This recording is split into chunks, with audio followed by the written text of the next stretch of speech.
Oh, check this out, the Fink's running. Beautiful.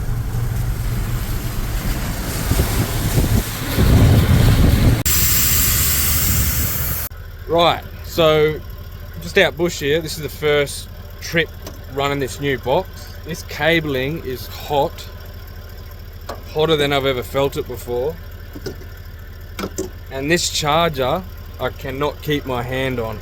Burn the shit out of my hand if I leave it on there. So that's not good. Something's not right. That's the new box. I'm gonna lift the bonnet and have a look. So this fuse holder and fuse is boiling hot. I don't know if that's just because it's under the bonnet and under the bonnet's bloody hot. Yeah, I've unplugged this charger because I'm a bit scared. That's just fucking, that's on fire. So when I put this box in, as you know, I thought it was the charger I was having problems with. So iTech World, I'll explain how it all worked. They sent me this box out, new box with a, you know, charger on top. I plugged this in at home, I ran the vehicle, no charge. I got lights on the charger, it all hooked up and we got power. And it said the alternator light was flashing, telling me that it knows that it's got an input from the alternator, but it wouldn't charge, it wouldn't work. So then I just threw my hands in the air because I thought it was the charger. But then I thought maybe it's this, because this cabling is a bit light. And I'll go into that in a bit more detail as well. But this should probably be heavier. So then I'm wondering, am I getting voltage drop from the months of using this? Is the cabling, has it overheated? Is the cabling buggered? I don't know. Anyway, I don't know what's going on now with this, why this is just on fire and why it's so damn hot. Maybe it's meant to get that hot. I really don't think it is though. It's just something that I always check. I make a point of checking, and I've never had a charger that hot ever. Can't keep your hand on it. But now it's putting charge into the battery, so it has been working. But like I said, this is fucking hot. Look how floppy it is. Normally it's not like that. That's how hot it is. So check that out. There's a trough in there somewhere. So I'm gonna have to go for a swim. Fix that. Lucky I bought me snorkel and me speedos. Far out. Right, so what I decided I'm gonna do, I'm not even gonna muck around with that. I'm gonna have to try and, yeah, I don't know. That's a later job. So I'm lucky that we've had heaps of rain lately, so there's water around. There are cattle here, but not that many. Most are out and about, probably in these hills, because there's so much water around. And also the holding paddock's just over the other side here, and there's a dam in there, and I'm just going to go check it, but it should be pretty full. So I'll just shut this tap off. This goes to the trough.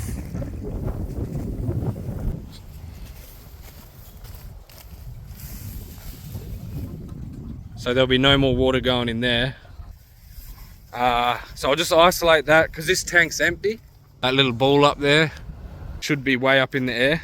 So yeah, we got a low water level reading and pretty much knew it was going to be down this end. The problem, because this tank fills up from a bore way back there, which you guys have seen before. Anyway, yeah, so I'm probably right to just isolate the trough, shut the tap off, let this fill back up for the next few days. The trough will go dry, but it's fine because all the water around. And yeah, I'll open up this holding paddock that's got the dam in it. Rightio, so we got water in the dam. Beautiful spot here. So this dam is in what's called a holding paddock. There's the cattle yard over there. So basically when it comes time to muster, you can get all the cattle together and put them into this paddock here and leave them here for a few days, you know, maybe set the traps and get them to trap in here so that you can get all the cattle together. So this is a holding paddock, so really it should be shut off. As you can see, all this nice grass is growing for the next time we muster and have cattle in here. But we just did a muster, so I'm gonna just open this up and, like I said, isolate the trough and just let them water in and out of here for a while till that bloody mess dries up a bit, and then I can fix it easier, because I'm gonna have to, yeah, I can't even really get in there. If I had to, I would chuck the gumboots on and just go and do it, but I'm probably gonna have to move the trough, which means I need to use the cruiser, and I'm not driving in there with it like that. It's just hell of a mess. So for now, should be right. I'll just do it this way. Country is looking absolutely excellent. So blessed to have all this rain. So this is yeah, absolutely amazing, all this rain rolling into summer. So you can just imagine how easy it is, like, if you didn't get rain, which happens.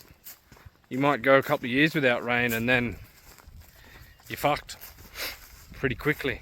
So yeah, there's nothing better than when, you know, it's that time of year and you start to see clouds roll in, the build up, storms coming in, and there's nothing better than, yeah, when it rains. It's just such a good feeling. Everyone's happy, animals are happy, country's looking good, dam fills up with water. That smell, oh, so good. So in the last couple of weeks we've had like 60 or 70 mil. Couple of days sun out, no rain, and then for the next week they're forecasting more. So yeah, maybe more to come yet. So the cattle can walk in here into where the trough is, and they can walk in over that side too.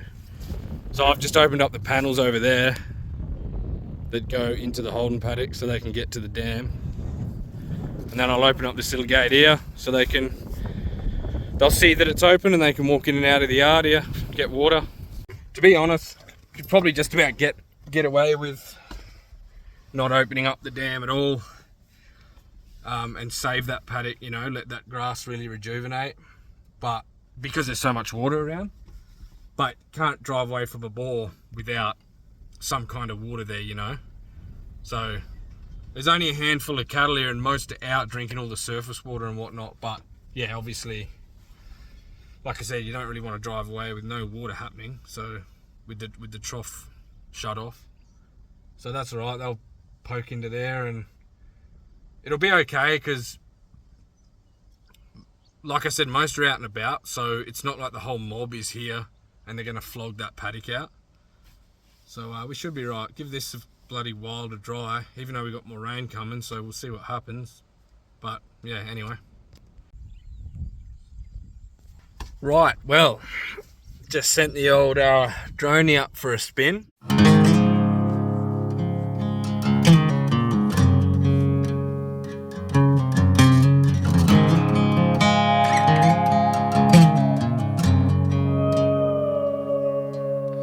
Soul searching, fall apart,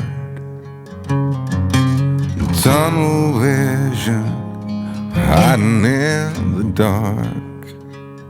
Well, I ain't gonna holler before and there's no way I'm going that way. No point even attempting it. The reason to go out that way is to check the western boundary, which I haven't done for a little while now because of all this rain. But there's absolutely no point risking driving through that. It's just ridiculous. And I could try and pick a line around it. From the sky, it's deceiving. From the sky, it probably looks like I could easily just drive around it. But I mean, that's the scrub. You know, in theory, I could do that. If you got to do it, you got to do it. But there's a couple of things there. I don't really need to do it. You know, the boundary can wait. It's just going to have to wait. There's water everywhere. The cattle are happy. Number two is the fact that it's obviously going to be still very soft out there in parts. And if I go down out there somewhere, that's not good. And number three, the risk of staking a tyre. So you just got to weigh up those options. If I had to do it, I would do it. if there was something out there that I had to bloody get to, then you just have to do it, and that's just the way it is. But I don't have to. So putting myself in that unnecessary situation is just stupid. So I'm going to turn around. Look how beautiful it is, would you? And all the clouds are rolling in. More rain. Look at these. Look at that bloody rain rolling in. Absolutely beautiful. Way out west there.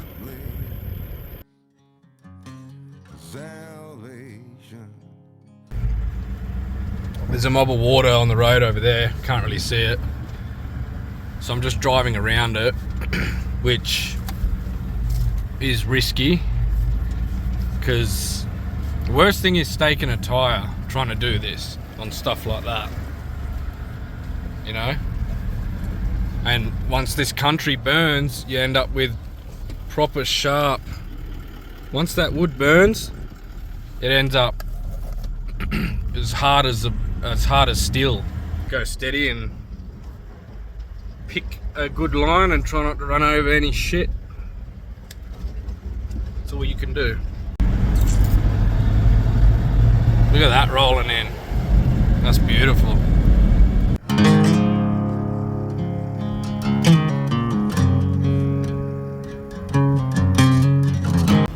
Hello moo cows. Plenty of rain coming for you. So over there, where that rain is where I just came from. Where I had to turn around, where I got that awesome drone shot. So it's pissing down there again, and you saw just how much bloody water was there. More bloody water. So it's a bit thick, the scrub. Can't really pick a line, so I'm just gonna run it down here.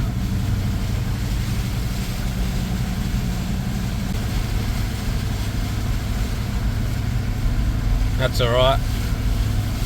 Look at the bloody country though, would you? Green as can be.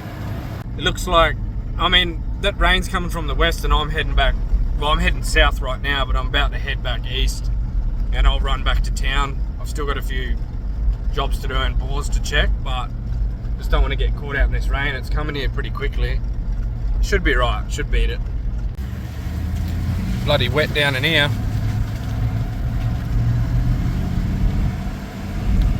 Hope it's not bloody soft. Kind of winging it. I seem to be doing that a lot lately. I've driven this when it's wet, but like just like tiny puddles. I haven't really driven it like this, but it's usually just very slippery. As you can see over here, we've got a bit of a dam, which was dry, but a little bit of water went in there last week when it rained, or 2 weeks ago. So I just opened it up, open up the gate down here, and there's another gate down that eastern corner. Here they come running in. So this dam is between two bores. It's just nice to, you know, like as I've said before, when it rains, they all go for a big walk. They all walk around and drink out of the surface water and stuff. So it's good to open this up while there's water in it, and then they can drink out of it. They may as well use it. And it just gets them away from the other bores, and they eat the grass that's around this dam and just gets them out and about a bit, so it's good. Look at this beautiful scenery. There's so much water around. So this is basically sort of like clay country. It's very very slippery all through here.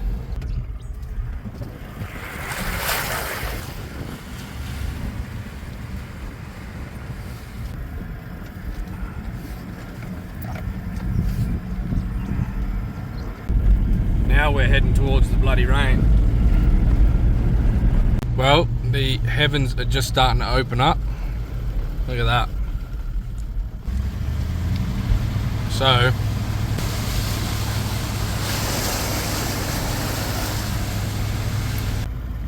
hello mummies.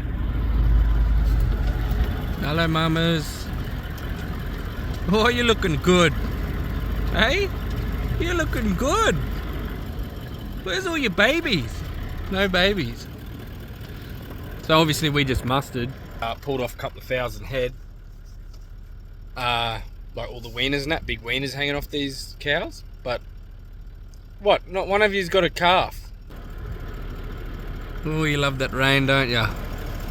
Far out, look at the wind. Oh, I don't know if you can see it. I'll pull up the wind coming off this front that's rolling in. Check that out. So we're kind of just keeping up with the front,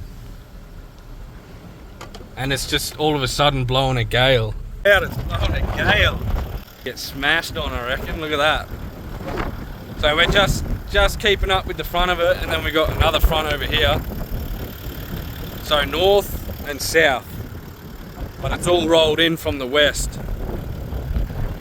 So I got a feeling, yeah, it's gonna be, I mean, it is catching up with me.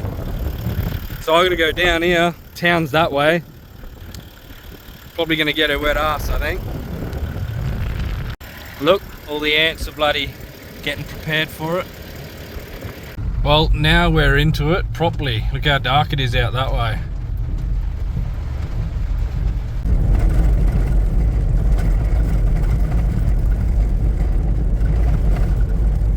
So I'm just at the main trucking yard here, and behind me is a holding paddock. There's another one just over here, and there's one over here. We've got about 700 heifers from the muster that we didn't truck that are in these holding paddocks, and we just leave them here for a bit to get them used to this area. They can come through here into the yard and get a drink from the trough. But now I'm going to shut this up and open up this little gate here, and I'll show you what I'm going to do there. So I'll grab these little, what we call bayonets. They go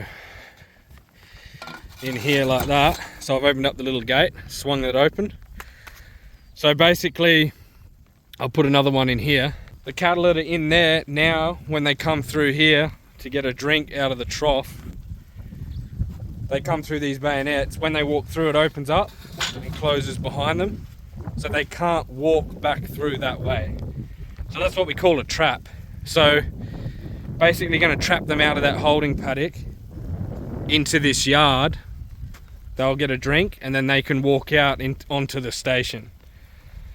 So these traps are used right here for trapping out of the holding paddocks, but then we've got like that one over there, right there, trap in from the eastern side of like that massive paddock, the station. So when it comes time to muster, we can set that trap like for a few nights, and the cattle, as they come in every night for a drink, slowly trap in. We still use choppers and stuff, but that's just an easy way.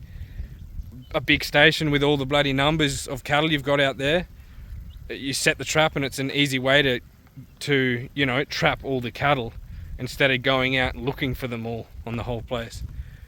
So we'll get this set, we'll do the other one over here, and then that should be good. For the next few nights when they come in for a drink, they will trap out of that holding paddock. But I mean, it's raining right now and they're only relatively small paddocks, but there would be some water in there on the ground. Grab these pins.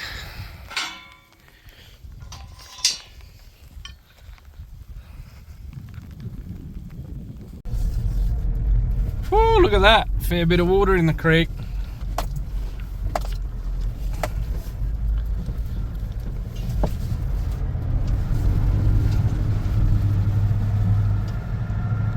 It's even still running a little bit. That's awesome. Hey, what do we got going on here?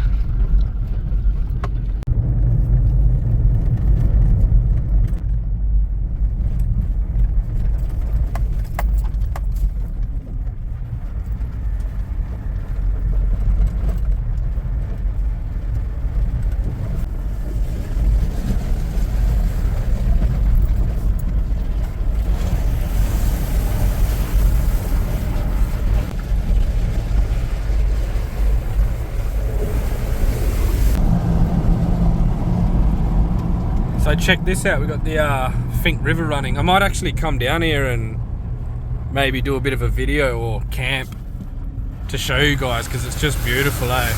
Look at that.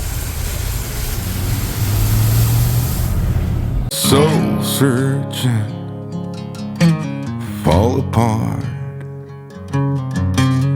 tunnel vision, hiding in the dark.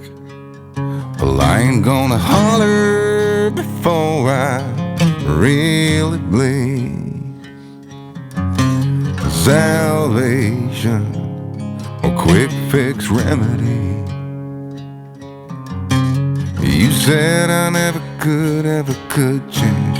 I thought I never could change. They said I never could change. Damn right I never would. Leave the light on.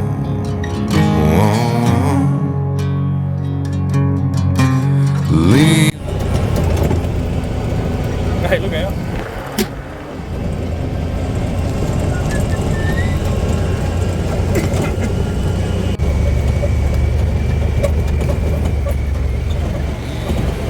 Well, ladies and gentlemen, wait till you see this place. Special place. Check that out. I'll take you in there for a bit better look. I don't think too many tourists have been in here. It's not really signposted. I'm not even going to tell you the name of the place. We've had a mob of rain, but that's looking pretty green.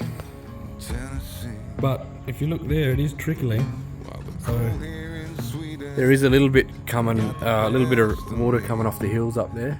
What a place! Far out. Central Australia, folks. If you haven't been here, you got to come here.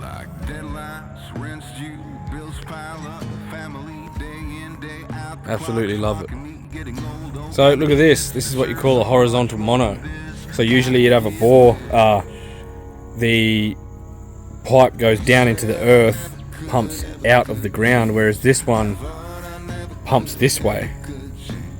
Now I don't know much about these. I've never actually seen one. We've just pulled up and the old man said to go and have a look because I've never seen one, but yeah, it's bloody interesting.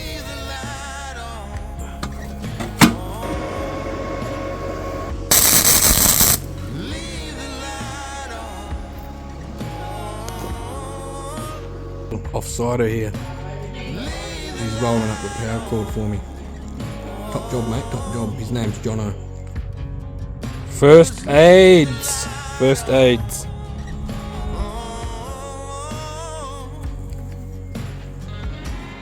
Put some railing in today. So just got it notched into the post here. And then cob and code on there with some wire. And then put this 10mm rod through the guts here. A little bit of a fancy design. Good as gold. All just goes on with this beautiful design over here. And the rest of the cattle rail over here, grid there, and then the mural behind it. Happy days. Right, so we got 3 more rails put in. Just notched it in around that post, welded them in. Notched into this wooden post and just a couple of cob and coes on there, nice and neat. Beautiful.